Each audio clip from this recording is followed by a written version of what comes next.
Olá pessoal, tudo bem com vocês? Sejam muito bem-vindos ao meu canal. Eu sou Milena Machado e hoje nós vamos estar falando acerca da importância da autorreflexão.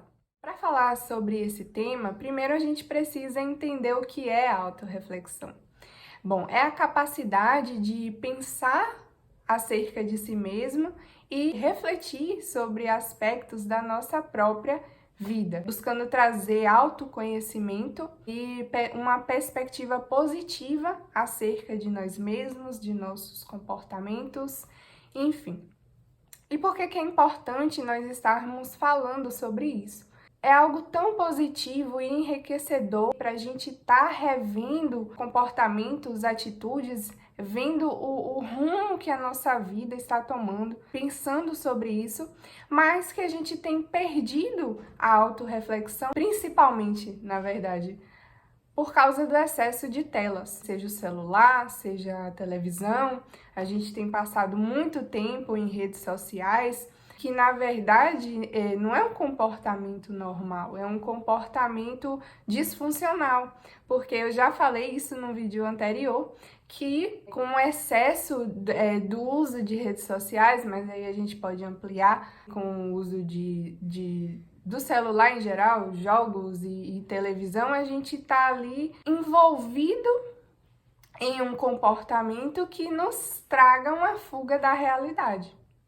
Então, não é só um entretenimento, é uma questão de estar ali buscando subterfúgios para questões emocionais e isso impacta na nossa saúde mental, no nosso sofrimento emocional, porque a gente passa tanto tempo fazendo coisas sem se dar conta do tempo que a gente está gastando, em que a gente poderia estar desenvolvendo ideias, planos, traçando metas para alcançar objetivos e sonhos. Mas enfim, uma frase que eu gosto de pensar é que se há algo que a gente possa fazer para ajudar a melhorar a nossa saúde emocional, a gente precisa sim fazer. Então eu vou trazer aqui alguns pontos que são benefícios da autorreflexão que eu anotei aqui e vou estar compartilhando com vocês. Bom, a reflexão, a autorreflexão, na verdade, desde que seja positiva, tá? Não é ficar autorrefletindo, por exemplo, ai, nossa, como eu sou burro, ai, como eu sou incapaz. Ou então ficar refletindo, ai, próxima vez que eu for brigar com fulano, eu vou falar isso, isso, isso. Isso não é autorreflexão, isso é vingança. Então, são pensamentos, como eu falei, para estar revendo comportamentos e situações, enfim. Bom, como primeiro benefício, eu trouxe aqui a capacidade de gerar estratégias, de ter ideias, planos, traçar metas para alcançar objetivos e sonhos também. Então, a partir do momento que a gente não tem tempo para estar refletindo, a gente não vai chegar onde a gente quer chegar.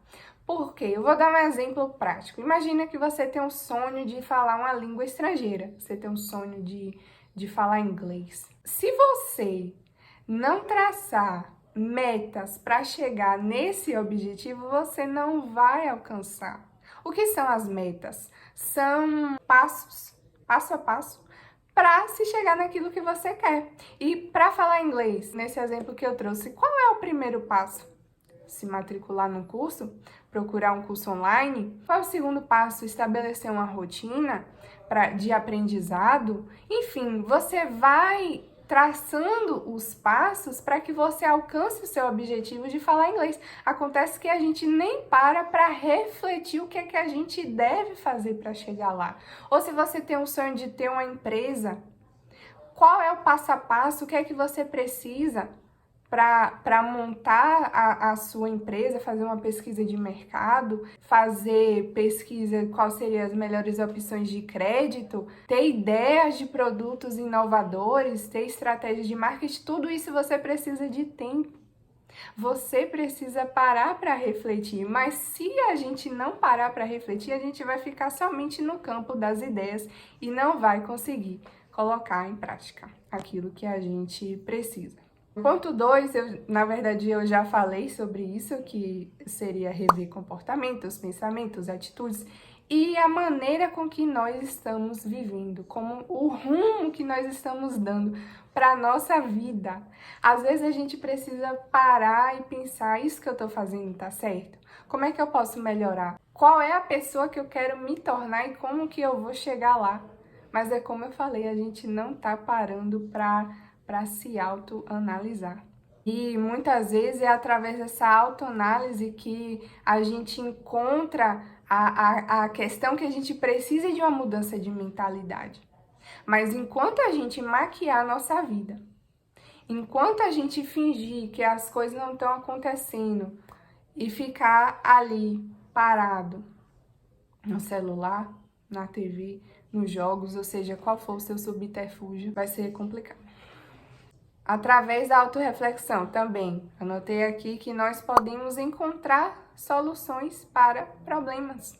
A gente tem um problema, precisa resolver, precisa tomar uma decisão, mas a gente acaba fazendo as coisas sem pensar, muitas das vezes, por conta disso. Ponto 4. Conseguimos pensar em como ajudar o outro. A nossa sociedade promove um individualismo tão grande que enquanto a gente está ali no Instagram, só vendo a vida alheia, só vendo vídeo de maquiagem, de cachorrinho, de gatinho, a gente não consegue parar de pensar no nosso próprio umbigo, na nossa própria necessidade, para pensar naquilo que o outro precisa. Por isso que Jesus ele fala que o amor de muitos esfriaria. Porque a gente não para nem para pensar no outro, no que o outro precisa, em como a gente pode ajudar. Na verdade, a gente não tá nem se ajudando. Acho que eu já falei sobre isso no início, se eu não falei, vou falar de novo. Ponto 5 é que promove o autoconhecimento. Então, a gente consegue entender mais sobre nós, e aí, como a Bíblia diz, ame o próximo como a ti mesmo. Se a gente não se conhece, se a gente não se ama, a gente não consegue amar o outro. Ame o próximo como a ti mesmo, como a mim mesmo. Se eu não me amo, eu não consigo amar ninguém. E o ponto 6, que seria o crescimento pessoal, porque a partir do momento que a gente reflete sobre as experiências, sobre os nossos erros, sobre aquilo que deu certo, a gente consegue melhorar o que estamos errando e potencializar o que estamos acertando. E com isso, promove o crescimento e o desenvolvimento pessoal. Enfim, pessoal, tudo isso eu tô trazendo porque a autorreflexão, ela é uma maneira de melhorar o nosso bem-estar emocional. Então, é como eu falei no início, tudo que a gente puder fazer de bom para melhorar, que a gente venha fazer. Só não venhamos estar e continuar do jeito que nós estamos, com muito sofrimento mental, com ansiedade, com infelicidade, muitas vezes vivendo como vítimas, quando nós precisamos ser protagonistas da nossa vida. Tá bom? Se você ficou até aqui, muito obrigada. Se inscreva aqui no canal para que você possa ficar por dentro dos próximos vídeos. Até mais!